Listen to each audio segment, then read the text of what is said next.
Hi, my name is Aya. You're watching Aya Read, and I'm here to do another recommendation video. So this time it's going to be Opposites Attract. And as I was gathering my books, I realized that there's going to be a lot of repeat authors in here, but the books I'm going to be mentioning are from different series. I have 5 contemporary romances to talk about, 3 dark romances, and 2 historical romances. So as always, I'm going to be starting with the contemporary romances. First one is Top Secret by Serena Bowen and Elle Kennedy. So this is a male-male romance. You follow Keaton and Luke, and they are frat brothers, and they really hate each other. They live on the same floor, and the reason they hate each other is pretty much because they're opposites, because Keaton is very privileged, he has a lot of money, his family has a lot of money, and he's very like a sunshiny character. And Luke, he's very much struggling. He has to pay his own way. He doesn't get any help from his parent or his mom, and his brother is just constantly mooching off of him, and his mother too. So Keaton's girlfriend wants a threesome for her birthday, and Keaton obliges. So he goes on this kink app and looks for like a third to join them in the bedroom. And there he finds somebody who he has a connection with. And when they finally meet each other, it turns out that it is Luke he's been talking to. Along the way, Keaton discovers more about his sexuality, and he's very interested in Luke. And he really, he's a golden retriever type hero. And Luke is very standoffish. He doesn't really want to connect to people. He doesn't want to get close to people. Like I said, he's pretty grumpy. And eventually they do find a way to make it work. Like I said, very much opposites attract. These two, aside from the fact that they're in the same fraternity, really don't have a whole lot in common, but they do make it work. And this is one of my favorite romances, so I would highly, highly recommend this one. Red, White, and Royal Blue by Casey McQuiston. So this, as I'm sure a lot of you already know, is a romance between the son of the President of the United States and the Prince of England. They at the beginning don't like each other, once again, mainly because they are opposites. Henry has grown up, obviously, all his life to be a prince. He's grown up as a prince all his life. He's grown up to be prim and proper, and he's just royalty, and he's been that way his entire life. Whereas Alex, even though his mother was always in politics, she obviously was not always the president. So he's been more free in his life. He's very confident in who he is, and he really doesn't censor a whole lot. Obviously, now that his mother is president, he has to learn that, but that is he's only become part of the spotlight in his life when he's in his 20s already, whereas Henry has been in the spotlight his entire life.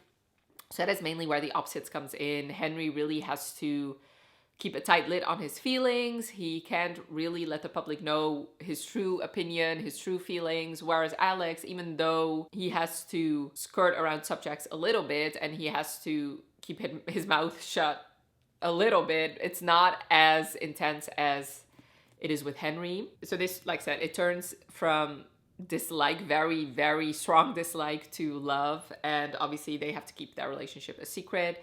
But I really enjoyed it. I did an entire vlog of me reading this and then watching the movie, so I'll leave that linked for you if you want to know my in-depth thoughts. Reckless by Elsie Silver.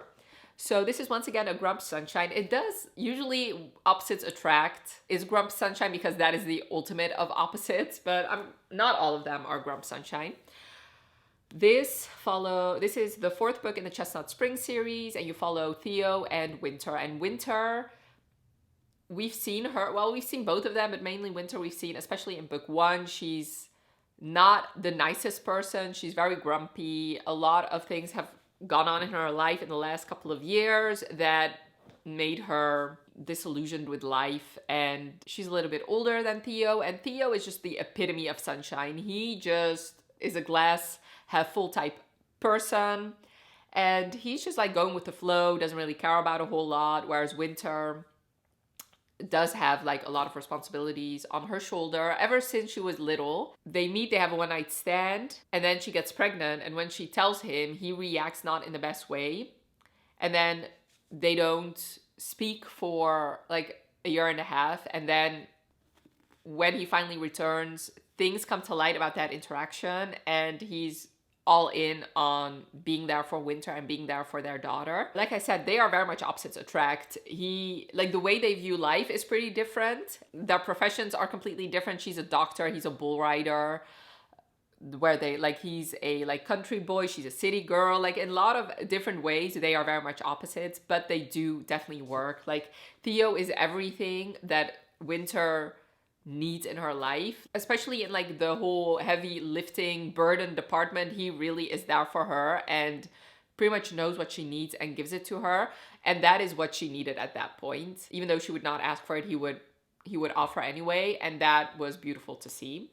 So, and you could read this without having read the others, although I do have to say, if you want the full experience, at least read the first book first, because you get a lot of background info about Winter and about Theo a little bit, because that book follows Winter's sister and Theo's mentor. So I would highly recommend, but I would recommend any book in the Chestnut Spring series, honestly, because it's one of my favorite series. Caught Up by Liz Tomford. So this is the third book in her Windy City series, and this is a single dad nanny romance. So you follow Kai and Miller, and Kai has a son, Max, and I believe it was out of a one-night stand, and when Max was 1, he was left on Kai's doorstep, and Kai had to, Kai became a single father overnight, and I believe Max's mom is not in the picture at all.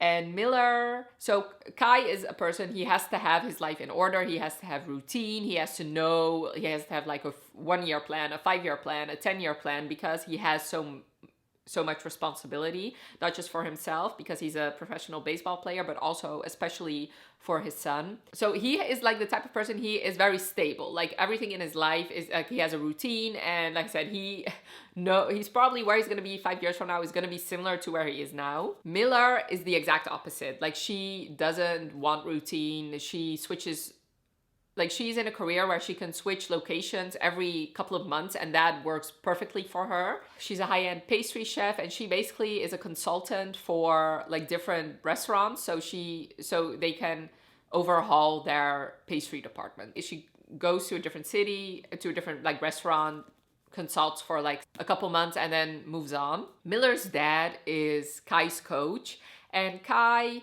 has been having a hard time finding a nanny because no nanny's good enough for Maxie. So one day his coach gets sick of his shit, so he sicks his daughter on Kai because Miller has taken like a 3-month break from her job because she's not really that inspired. So she agrees to become Kai's nanny, or Max's nanny. And they're very attracted to each other, but Kai knows that she's going to be leaving in a couple of months, and he doesn't want to get attached, and doesn't want Max to get attached to somebody who's going to be leaving in a couple of months. And the other way around, Miller wants to be free and travel the world, and she doesn't see herself settling down anytime soon. So that is where the opposites comes in. Yeah, I really love this book. It was one of my favorites I read last year. I would highly, highly recommend it. I would recommend any book in the Windy City series. I know The Right Move is one that was very, very popular, and it is one of my favorites too, but Caught Up is almost just as great in my opinion. And the last contemporary romance is King of Pride by Anna Huang. I don't know if you can see that. I think so. So this is the second book in her Kings of Sin series, and every book follows a different sin, like a hero who embodies that sin. And this is pride. So Kai is very prideful. He's very prim and proper. He doesn't say anything without thinking about it first. He's controlled. He's reserved. He's very, like I said, prim and proper, whereas Isabella is the opposite of that. She's very loud, she's boisterous, she says things without thinking, and a lot of the time she says things without thinking in the vicinity of Kai, and he is kind of amused by that. She works at this high-end club called the Valhalla Club. He's a member there, and the member and the employees are not really supposed to fraternize, but they're both attracted to each other, and their friends are a couple. So they are around each other a lot. Yeah, even though they are very opposite, they are intrigued by the other one. This was not my favorite. I gave it 3 stars, but I do believe that with Anna Huang books, what might not work for me might very well work for you. I just feel like everybody has a different Anna Huang, and I feel like you need to try them all to really know what your favorite is. I don't think there's, not like with, for example, the Windy City series, everybody and their mother who has read this series, like The Right Move is their favorite. Whereas with this one, it's just not the case, especially also with like the Twisted series. It seemed like everybody had a different favorite, so that's why I'm still recommending it, even though it was only 3 stars for me. Even though 3 stars is still a good book. It's just not one of my favorites. Moving on to the dark romances. The first one is also an Anna Huang, and this borders the line between contemporary and dark. I decided to put it in dark. It is Twisted Love by Anna Huang. So this follows Ava and Alex, and once again, the opposites attract here is also like the grump sunshine, mainly feelings and a bunch of feelings. So Alex is Ava's brother's best friend, so it's a brother's best friend romance. And Ava's brother, for work, he has to go to a different country for a couple of months, and he asks Alex to keep an eye out on his sister. So he does, reluctantly. Ava's always been a little bit attracted to Alex, and Alex is like ice cold, like doesn't show any feelings. And Ava is on this mission for him to develop feelings, or for him to at least show his feelings, because she's pretty much sunshine. She wears her feelings on her sleeve, so she's like very expressive. That is funny because, okay, I just like was looking at a couple quotes here, and this is in Alex's point of view. So there, I guess they're dancing. He's thinking about Ava, because what I admired most about Ava was also what I hated about her. Darkness craves light as much as it wants to destroy it. So he's darkness, she's light. He's grump, she's sunshine. That is where the opposites attract comes in. And you, unlike on the surface, you would not think that these two would work because he's so driven. He's no emotion type guy. But once Ava wears him down, he's like touch her and I'll kill you vibes. He doesn't feel emotions except for with her. He would do anything for her. So yeah. And once again, I gave this one a 3. Although I do have to say, maybe once I reread it, I will bump it up to a higher rating. But I do know that Twisted Love is a lot of people's favorite in this series. My favorites were the second and third book, Twisted Games and Twisted Hate. But like I said, I do feel like out of these two, Twisted Love has a chance of me giving it a higher rating on reread. Broken Vow by Sophie Lark. So this is the 5th book in her Brutal Birthright series. And you follow Riona and Raylan. So this is also, once again, Grump Sunshine, but not just that. She's a lawyer, high-paid attorney. He's a soldier slash cowboy. They're from 2 different worlds. Like, it's also like a different social classes, romance. Basically, Riona is part of the Griffin family, which is a mafia family. And she has a hit out on her. Like, somebody's trying to kill her.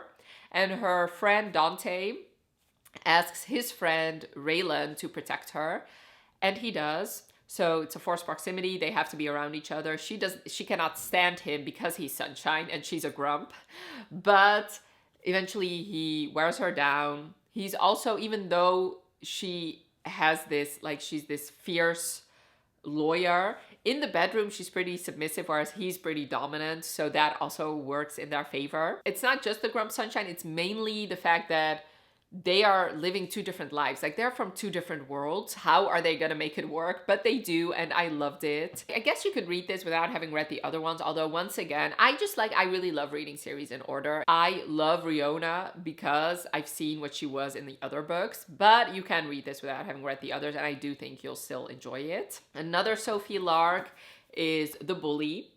So this is the 3rd book in her Kingmaker series, and with this one, you cannot read this one without having read the other ones. Preferably, you would have read the entire Brutal Birthright series, plus the first 2 in her Underworld, and then the first 2 in her Kingmakers. But if you don't want to do all that, you can just read the first 2 in her Kingmaker series, because this is an arc. Like, this very much builds on everything you've seen in the first 2 books, and you're not going to appreciate this book or understand everything if you've not read the first 2 books first. But this book, you follow Dean and Kat, and in the second book, Dean saw Kat do something, and now he has leverage over her, and he decides to use that leverage by making her his sex slave for the month. She basically has to do everything sexual with him that he wants, and she has been intrigued by him for a while now, so she agrees. It's basically their romance. She's very shy, meek, docile. He's like a force to be reckoned with. He's very angry with everything that happened in his past. He's explosive. He's angry at the world. And you would think that these 2 would have nothing in common, because it's basically like she's a bug that he can just like squish. But so that is basically, like, at the beginning of the book, that is what you think. It's like, you think she's going to be destroyed by him, that he's going to run roughshod over her, that she's going to be ruined by him. But there's more to Cat than meets the eye, and at the end of the day, he's the one on his knees for her. So I really love them so much. I really want to reread this book very soon. It's just so, so good. This is one of my favorite romances, once again, that I read last year. Actually, a lot of my favorites are in this video, I just realized. But yeah, this is so, so good. And now, last but not least, are the two historical romances. The first one is It Happened One Autumn by Lisa Kleypas. So this is the second book in her Wildflower series, and you can read this one without having read the first one. But you follow Lillian and Lillian and Marcus. Marcus is a part of the British aristocracy. He's a lord. He's once again, very in control, very prim and proper. And Lillian is an American girl, and she's just like the opposite of prim and proper. She does whatever she wants. She just like runs around. She's not like a proper lady. She doesn't really like, even though I think she had lessons on how to behave in society, she just doesn't care at all. She runs around outside a lot and plays games that men usually play. And Marcus wants to stay far, far, far away from her because she's nothing that he could ever want or need in a wife. But they are attracted to each other, and one searing kiss leaves them both wanting more. And I really love them because at the end of the day, they don't change, but they like soften each other's edges. So even, like I said, even though he's prim and proper, because he's with her, he lets loose a little bit. Whereas she, even though she's still who she's always been, he tames her a little bit. And like I said, not enough for them to be completely different people by the end of the book, but they do come closer to each other a little bit. And that is really, I thought Lisa Kleypas did that wonderfully in this book. Even though they are opposites and they do change a little bit, it's not like they change completely for the other one. It's just that to make this work a little bit, they do both have to give a little. And I thought she did that beautifully. And this is one of my favorite books of all time. I really love it.